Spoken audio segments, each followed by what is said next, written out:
अंत्योदय म्हणजे काय? पंडित दीनदयाळ उपाध्यायांनी अंत्योदयाची केलेली व्याख्या होती, या देशाची संपत्ती श्रीमंत लोकांच्या भौतिक सुखावरती न मोजमाप करता ते वंचित आणि शोषित असे व्यक्ती जे एका विशिष्ट लाईन मध्ये उभा आहेत, त्या लोकांचे अश्रू पुसून त्यांना आर्थिक व सामाजिक स्टेबल करणार, हाच अंत्योदय. आणि आज त्या अंत्योदयाची सुरुवात आपल्या ह्या प्रशिक्षण शिबिराच्या माध्यमातून झाली आहे. मला आनंद वाटला. माझा विषय आपण जाहीर केला नाही, कदाचित विसरला असाल. मला म्हटले काय विषय आला.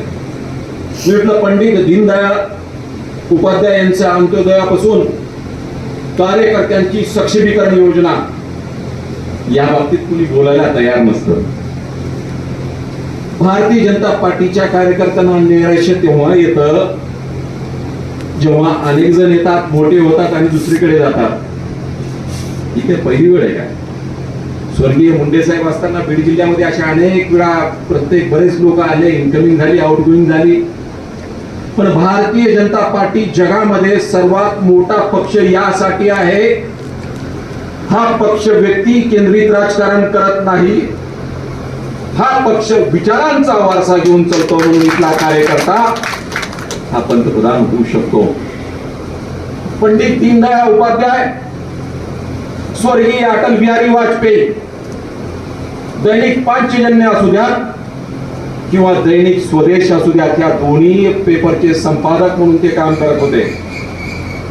अरे काम करत असताना तेव्हाचे दिवस पहा आणि आजचे दिवस पहा. रुपालीताई आतमध्ये आल्याच्या नंतर लक्षात आलं, जसजसा पक्ष अपग्रेड होत गेला तस आम्ही अपग्रेड होत गेलो. कधी काळी आमची शिबिर शेतामध्ये भरली जायची, वरती छप्पर नसायचं, तंबू नसायचा. परंतु आज कार्यकर्त्यांनी व्यवस्था केली, बारकाईनं पाहिलं. यस, कार्यकर्ता स्वदेशचे संपादक असलेले दोन्ही नेते संपादकी करत असताना रात्री पेपर प्रकाशित झाल्यावर सायकलवर गट्टे टाकून वाटतानाचे कार्यकर्ते आम्ही बघितले होते. आणि नंतर ह्या देशाचे पंतप्रधान झाले. पण त्यांच्यामधला अभिमान तोच होता, विचारसरणी तीच होती. पंतप्रधान झाल्याच्या नंतर जेव्हा अटल बिहारी वाजपेयी एक वेळेस पाकिस्तानमध्ये गेले, पाकिस्तानमध्ये ती प्रेस नीट पहा.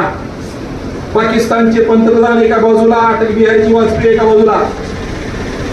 त्यांना विचारण्यात आलं, अनेक प्रश्न विचारण्यात आलं. तेव्हा एक सुंदर महिला पत्रकारांनी प्रश्न विचारला, आपने शादी तो नहीं की, मैं आपसे शादी करने के लिए तैयार हूं, बदले में मुझे कश्मीर चाहिए. हजार जवाबी असलेल्या अटलजींचं उत्तर होतं, यस मैं करूंगा, लेकिन दहेज में मुझे पाकिस्तान चाहिए. बरीच लोक तुमच्यामध्ये द्वंद्व तयार करतात. भारतीय जनता पार्टी हिंदुत्ववादी पक्ष आहे. हो, मी छाती ठोकपणे सांगतो, मी हिंदुत्ववादी आहे. अरे हिंदुत्ववाद तुम्हाला कळला का?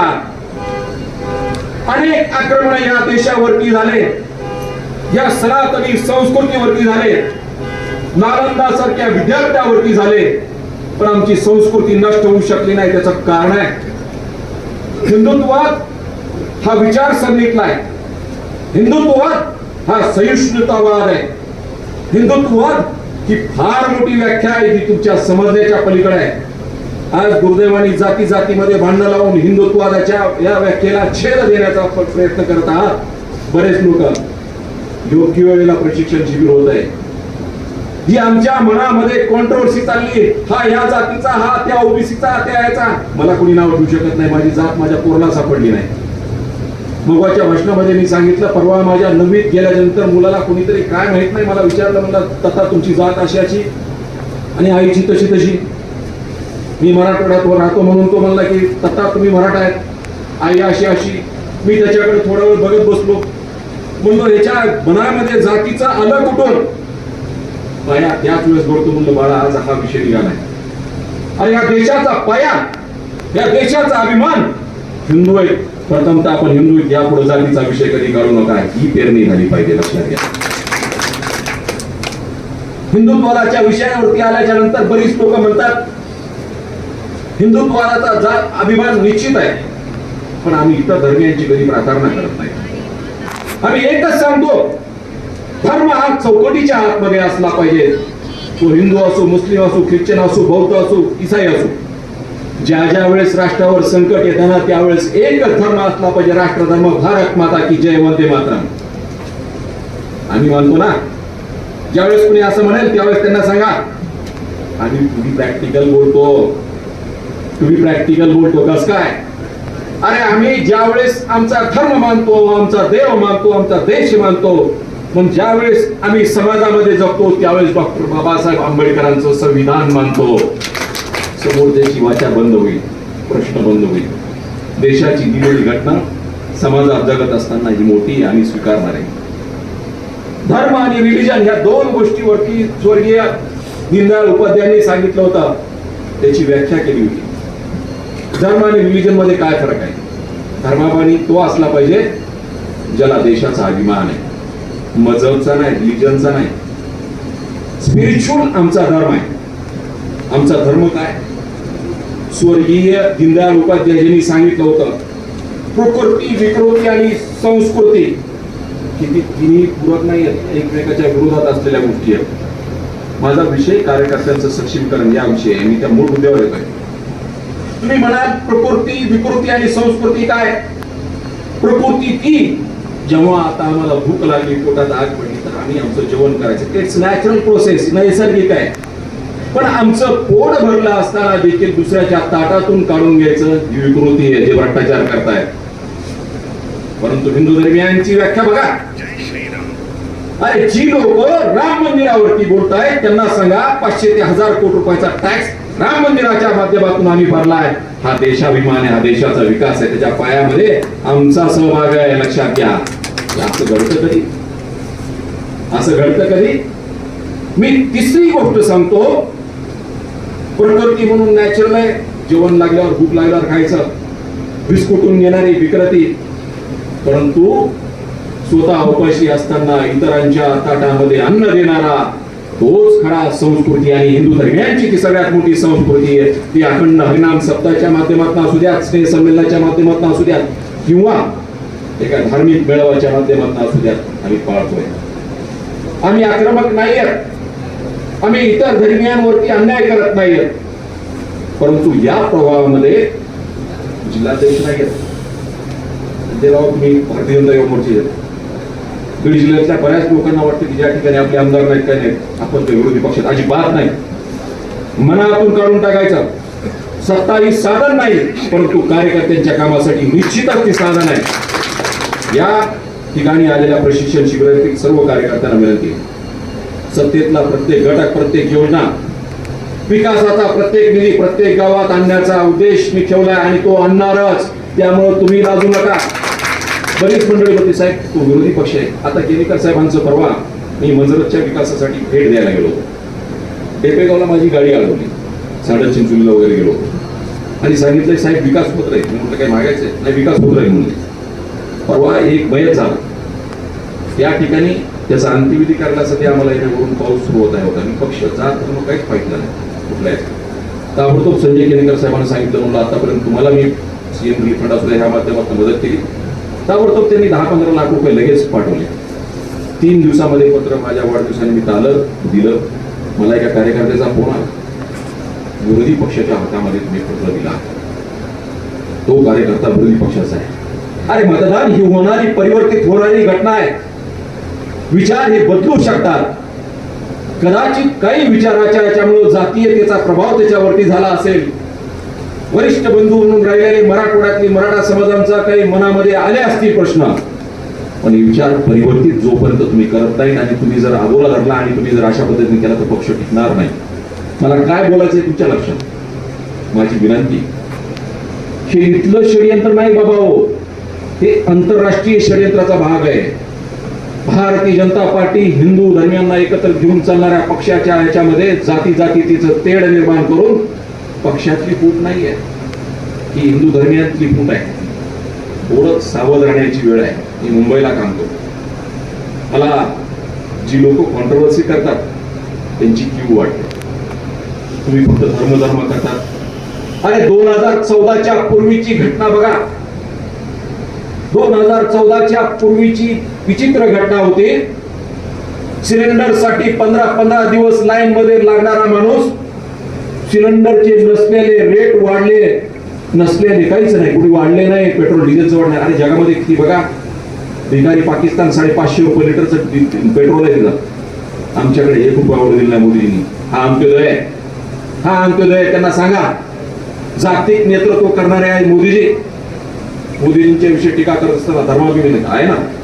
अरे 500 वर्षाचा कलंकित इतिहास, जो बाबर आमचा नव्हता, जो तुघलक आमचा नव्हता, तो इतिहास कलंकित मिटवण्याचं भाग्य मोदींच्या हस्ते आणि तुम्ही आम्ही त्याच्यामध्ये प्रत्यक्ष साक्षीदार आहे. हे महत्वाचं आहे. मला त्यांना उत्तर द्या. अरे जी मुलं टीका करतायत ना सोशल मीडियावरती, त्यांना सांगा, सकाळी उठल्याच्या नंतर गेलेल्या शौचालय हे देखील मोदींनी दिलंय. ज्या गॅसवरती आपण चहा घेतो हे देखील मोदी म्हणतो उपकार केला का? अरे मग आतापर्यंत 2014 पर्यंत 60-70 वर्ष 75 वर्ष एका घराण्यांना केलं ना. या गोष्टी कुठे विसरता? विचारलं की मग उपकार केलं का? मोफत राशन कोविड पासून ते टिल टुडे आतापर्यंत जागतिक विक्रम आहे. जागतिक विक्रम आहे. मोफत धान्य मोदीजींनी दिलं. यानंतर शेतामध्ये गेल्याच्या नंतर 10 विहिरीसाठी 1,000 शिफारस पत्र जिल्हा परिषद पंचायत समितीचे अनेक भ्रष्टाचाराचे व्यवहार ग्रामीण भागामध्ये तुम्ही आम्ही बघितले का नाही मला सांगा. अरे महागल त्याला धडक विहीर, महागल त्याला शेततळ, अनेक प्रश्न चालायचे. 2-2 टर्म गेल्या की शेतकऱ्यांना रात्री वीज देऊ नका, दिवसा द्या. अरे दिवसा वीज दिली ते पण मोफत दिली. 7.5 HP पर्यंत मोफत सोलार पंप देणारा पहिला मुख्यमंत्री आणि या पक्षाचा कार्यकर्ताच. मी म्हणतो पक्ष का मोठा. मी अनेक शिबिर बघितले. ज्यावेळेस मुख्यमंत्री असू द्यात नाही तर कोणी असू द्यात, पक्षाच्या प्रणाली पुढं, पक्षाच्या स्ट्रक्चर पुढं खाली बसलेले असतात. मी केशवजींचं भाषण ऐकण्यासाठी मुद्दामून तिथे गेलो. दुर्दैवाने मला बोलवलं. ही तर सिनियर पर्सन. अरे तुम्ही म्हणत असाल, बरीच मंडळी मला विचारतात तुम्हाला न्याय मिळाला नाही. अरे न्याय त्यांनाही मिळाला नाही. 30-40 वर्ष झालं केशव उपाध्याय आणि माधव भंडारी सारखी माणसं या पक्षामध्ये कार्यकर्ता म्हणून काम करतायत. त्यांच्याकडे बघून बघा आपल्याला न्याय मिळाला का नाही. मला केशवजींचं भाषण ऐकायचं आणि आपल्यासारखा कार्यकर्ता बोलतो. त्याचं कारण आहे, पक्षामध्ये एक प्रणाली एवढी मोठी आहे. पक्षातली पदं, भारतीय जनता पार्टी विचारावरती चालणारा पक्ष आहे. लक्षात घ्या, जगामधला सगळ्यात मोठा पक्ष. मी बोलत होतो फक्त तिथपर्यंत नाही, सोलारपर्यंत नाही. मला सगळ्यात जास्त मोदीजींची आवडलेली योजना कुठली असेल, कार्यकर्त्यांची सक्षमीकरणातली सगळ्यात मोठी योजना कुणी असेल जी कुणी कधी विचारही केला होता अशी होईल. पारावरती आमच्याकडे लोक दुपारी बसलेले असतात. ते कोण असतात? वयस्कर व्यक्ती. ते असतात तुमच्या आमच्या घरातले शेतकरी. त्या शेतकऱ्याला पहिल्यांदा किसान सन्मान योजनेच्या मार्फत 1,500 रुपये त्यांनी दिले. ही सगळ्यात महत्वाची मला आवडती. कधी शेतकऱ्याचा विचार केलाय कोणी? फक्त धर्माच्या नावावरती नाही. ज्यावेळेस मतदान सुरू होतं त्यावेळेस बघा ना, मतदान केंद्रावरती येतं म्हणते अरे मोदीचं बटन कुठे आहे, ही आमची कमाई आहे, हा कार्यकर्त्यांची कमाई. लक्षात घ्या, fix voting due to work. महिलांच्या सन्मानाच्या प्रित्यर्थ आज ताई तुम्ही बोललात, रुपाली ताई तुम्ही पण बोलला असाल, मोदीजींनी तितक्यात ताकदीने दिलं. लाडकी बहीण योजनेवरती किती वार होत आहे. न्यायालयामध्ये मुद्दा म्हणून काहीतरी कॉन्ट्रोवर्सी होईल अशा पद्धतीनं शेरे मारण्याचा प्रकार शब्दाला अटक. आणि ज्या सगळ्यात आनंदी आहेत महिला आणि त्या महिलांच्या ताकदीमुळं आपलं सरकार आलं. ही कार्यकर्ता सक्षमीकरण योजना आहे. काय आपण दिलं नाही, काय दिलं नाही. जे मागाल ते दिलं. फक्त तुम्हाला अडचण, आम्ही आमच्या धर्माचं धर्माभिमान मानतो. भारतीय जनता पार्टी हिंदुत्वादी पक्ष आहे. हिंदुत्वादीची व्याख्या कळाली? हिंदुत्वादाची व्याख्या कळाली? अजिबात कळायला नाही. भारतीय जनता पार्टीचा हिंदुत्वात कळायला किती जन्म लागतील तुम्हाला? त्याच्या पोटी काश्मीर पासून आतापर्यंत 52 वेळ गेली नाही. इराणचं पाहताय, अनेक राज्य अनेक देश आहेत ज्यातून त्या समुदायाचे लोक गायब झाले. ती वेळ आपल्यावरती होणार. वेळ आल्यावर जी लोक मला भेटतात ना अनेक प्रकारामध्ये, त्यावेळेस त्यांना कळतं आणि त्यावेळेस त्याला आठवतं की आपण विनाकारण टीका केली होती. आपण जागे राहा, कुणावरती अन्याय करू नका. मी मूळ मुद्द्याकडे येतोय. माझी नम्र विनंती, आजच्या प्रशिक्षण शिबिराच्याद्वारे मी खुर्चीला उभारणारा माणूस नाही. ज्यावेळेस मुख्यमंत्री महोदयांनी मला पहिल्यांदा मुख्यमंत्री वैद्यकीय सहायता कक्षाचा प्रमुख केलं, मी पहिल्यांदा प्रमुख होतो, पहिला प्रमुख होतो. 1 वर्षाने मला विशेष कार्याधिकारी केलं, केंद्रामध्ये सध्या पाठवलं APS म्हणून. परंतु या पाठीमागे होतं भारतीय जनता पार्टीचा एक कार्यकर्ता, ही सगळ्यात मोठी दुर्गावली. मला माझी नम्र विनंती, आज मी आयुष्मानचा प्रमुख आहे. माननीय प्रधानमंत्री जन आरोग्य योजना म्हणजे माननीय मोदींची महत्वाकांक्षी योजना. महात्मा ज्योतिराव फुले जन आरोग्य योजना माननीय मुख्यमंत्री महोदयांची महत्वाकांक्षी योजना. दोन्ही योजनेचा अध्यक्ष गेली 12 वर्ष झाले. एक तप कुठली सिद्धी प्राप्त होण्यासाठी एक तप व्हावं लागतं असं म्हणताय. 12 वर्ष झालं सातत्याने या प्रभावात असताना माझं मन मोठं आहे. तुम्ही राजा तेव्हाच होऊ शकता जेव्हा तुम्ही सरकार निर्माण करताल, आपली कार्यकर्ते तेव्हाच मोठे कराल, तर आपण मोठे व्हाल. मी सातत्याने सांगत असतो की यस, मैत्रीच्या दुनियेमध्ये मी जगतो. जाईल तिथं पॅरलल नियंत्रण आहे, शासकीय यंत्रणा असतेच असते. सत्ता येईल, सत्ता जाईल. माणसं एवढे पेरा, मरेपर्यंत लोकांनी तुम्हाला त्या सत्तेच्या वाटेपायी तुम्हाला सन्मान दिला नाही पाहिजे. मी सांगत असतो, खुर्चीची किंमत तेव्हा कळते जेव्हा खुर्ची जाते आणि माणूस समाजामध्ये येतो, त्याला नमस्कार घातला तर त्याची किंमत नाही, अदरवाईज नाही. मी महत्वाच्या मुद्द्याकडे येतोय. कार्यकर्त्यांना विनंती आहे, अरे बोलतो व्हा, नेत्या पुढे बोलतो व्हा. आठवड्यातले 2 दिवस मुद्दामून इथं असतो. मी ठाम निश्चय केलाय, मला चांगलं काम करण्या वाचून कुणीच रोखू शकत नाही. मी चांगल्याशिवाय काही करणार नाही. 10 मार्क कमी पडतात मला, 10 मार्क कमी पडतात. 10 मार्क गेले तर हरकत नाही, चुकीचे काम करत नाही का? आधीच बीड जिल्हा बदनाम केलाय ना. त्या बदनामीमध्ये ओमप्रकाश शेट्टीचं नाव आलं नाही पाहिजे. कोणता मायका लाल समोर येऊन म्हणू शकत नाही की साहेब तुम्ही मानता जात वगैरे. यावेळेस सांगत असतो, माणुसकी ही जात आणि मानवता हाच धर्म मानतो. लक्षात घ्या, काम आणि काम, जनतेचा विकास करावाच लागेल.